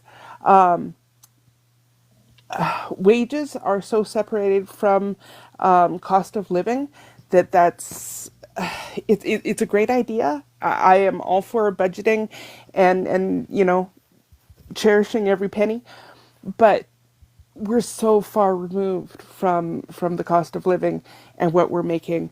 We need the living wage, but convincing corporations to pay that, outlandish, and the entire working class is being exploited by a low minimum wage. There's no other way to cut it. And so we really do need a UBI. And the more I look into it, the more, yes, we need this now that I'm convinced of. So that's my 2 cents. No, absolutely. I would 1,000% agree with all of that. Absolutely. It's about a living wage. It's not about a minimum wage. It's making something you can actually survive and be able to enjoy your life on. And I think at this point, the most recent numbers have been, Canada needs to be up somewhere in the area of 26, $27 an hour to be considered a livable wage at this point. So it was, Minimum I think, wage was originally supposed to be a living wage. That was yes, the minimum that people could live off of. yep, And somehow that got bastardized and changed. And now it's like, no, that's the minimum we're willing to pay people. And it's yep, so distorted. Well, and I'm yep, telling you, as someone that was making, about I don't think 27.50 at one job, and I was making my 21.60 at the other, but I was pulling 20-hour days. I wasn't saving no money for a house in BC. There was no way. I scrambled up about 4 grand and was able to get a U-Haul to Mackenzie. There's like the true minimum wage for one person. It used to be, was it not, an individual that could have children could save and buy a home, you would have to be making closer to 40, 45 at 40 hours a week. Let's be real. I think you'd have to make closer to $40 an hour because I'm telling you, I didn't live in Vancouver. I lived in Prince George. There's like, what, 70,000 people there? yep, And, when your rent is $1,800, you have to factor everything in. And I was talking about this in Radicals Live this week that when we roll out UBI, dental care, all of these things, we really drastically need to move our tax brackets. They are from like 2005. Like yeah, what's the poverty line is what, like 13 grand or 18 grand? Who's living off that? So what, you pay less than a grand for rent somewhere and your groceries magically haven't changed in 20 years? mm. The poverty line for an individual, in my opinion, is probably closer to 80 grand. For say a Well, family of the 3 or 4, 200 grand. well If they're the poverty line for an individual at this point, it has actually been set uh, in Canada at around $40,000 But that's still is the not enough. poverty line. But that, like, for if I made 40 grand in a year, I'd be cooked. There's no way No, I would well, not be and able, and I'm and that's homeless. that's contextual too, right? Because that, yeah, they set it at 40 grand. That doesn't mean that's actually what it is. That's just kind of what they figured bare minimum. That's like when I've talked about UBI before. Um, that's what the UBI kind of was based on, them because if what they considered was 40 grand for the poverty line, UBI would be, say, 42. And of course, like if you made X amount. So if you made say 38, um, they top you up with that extra 4 grand on the end of it, right? So um, yeah, no, But that's not but still not you're going to be enough. It's still not going to be no. enough. Could you imagine if you were living in Vancouver or Toronto and they Hmm. say, "Oh, 42 grand is enough to live on." So that would be even if your rent was 2,000 a month and you ate air, you still you still would be shy. You'd still be 2 grand shy just for your rent. And let's be real, apartment rents are like 2 grand in Prince George. They're sure not going to be 2 grand in Toronto or Vancouver. So that's my concern, is that hopefully Carney, as an economist, maybe he'll start to look into that. And if we're going to roll out these social benefits, that we need to have them at a realistic set tax brackets, and it has to include everything. It's going to have to include, like, he's aware of the fact and protecting people that are going to lose jobs from these tariffs. So that's a good sign that he is looking ahead. He's not looking 5 years ago. It's a good sign that he's kind of seeing, hey, we need to anticipate these problems and keep on top of them, because you have to. If you're going to set something, it's not going to come out tomorrow. It's going to come out in a year or two. So Yep. we have to be on top of that and be smart, right? So I'm hoping he does that. Yeah, and even a part of what he's already said, like the day that he announced that the election was happening, he had said, we're not going to look at how many dollars we're putting towards something or how many dollars are going towards a crisis. We're going to look at how much work is that dollar doing to solve the issue that we're spending money on. And I think it's telling because he wants to be more strategic and he wants to make sure that every cent of the dollar is actually being used, instead of at times we've seen under both conservative and liberal governments where it's let's throw a bunch of money at it, put out a framework, and hope to hell that it works, right? So it definitely sounds like he is going to be more strategic. He's going to take care of the things and bolster things that are going to help Canadians. Again, bringing back, he's still going to be expanding dental care, still going to be expanding child care, expanding pharmacare, all that sort of stuff. So he realizes those are things that help Canadians and are going to bolster the economy. Um, so yeah, with that being said, guys, I want to thank every single person that came up tonight and was a part of the conversation. We are all in this together, and it's all our voices that are going to make the difference. So thank you so much, everyone. Thanks for having me again. You're very welcome. Thanks, Moose. You're welcome, Zen. And guys, if you didn't know, Zen is actually now a part of the Beaver Politics crew. So Zen, would you like to quickly do a shout out for the new show? Sure would. Yeah, we're live on Beaver Politics on Sunday afternoon, 1:30. We talk about the unhoused and the issues and possible solutions, and would love everybody to join us. Awesome, fantastic. Thank you for that. Yeah, we're excited to have you be a part of the crew, and there's great things coming for Beaver Politics. So thank you for being a part of it. Um, with that, guys, thank you everyone that stuck around for the live. I definitely overtime here quite a bit. I normally do an hour, and we're going on, 15 minutes. We're at 2 hours. So I am going to wrap things up. Again, thank you so much. Everyone in the comments, thank you for being here. Thank you for being a part of the conversation while being in the comments. I might not acknowledge your comment, but I do see the vast majority of them. So I didn't miss you or forget you. Thank you again, everyone, for being here. And don't forget to tune in tomorrow. We have the Misses is on with the navigation station in the afternoon, and then of course the normal programming in the evening, guys. So stay tuned for that. And moving forward, um, keep an eye out. We're already talking about some special election coverage, so let's see what happens. But stay tuned. Might be another marathon. Just throwing it out there, not saying for sure. In the talks. Anyway, guys, thank you again. Until next time, stay safe, stay sane, take care of yourselves, take care of your loved ones, and we'll see you soon. Have a good night, everyone.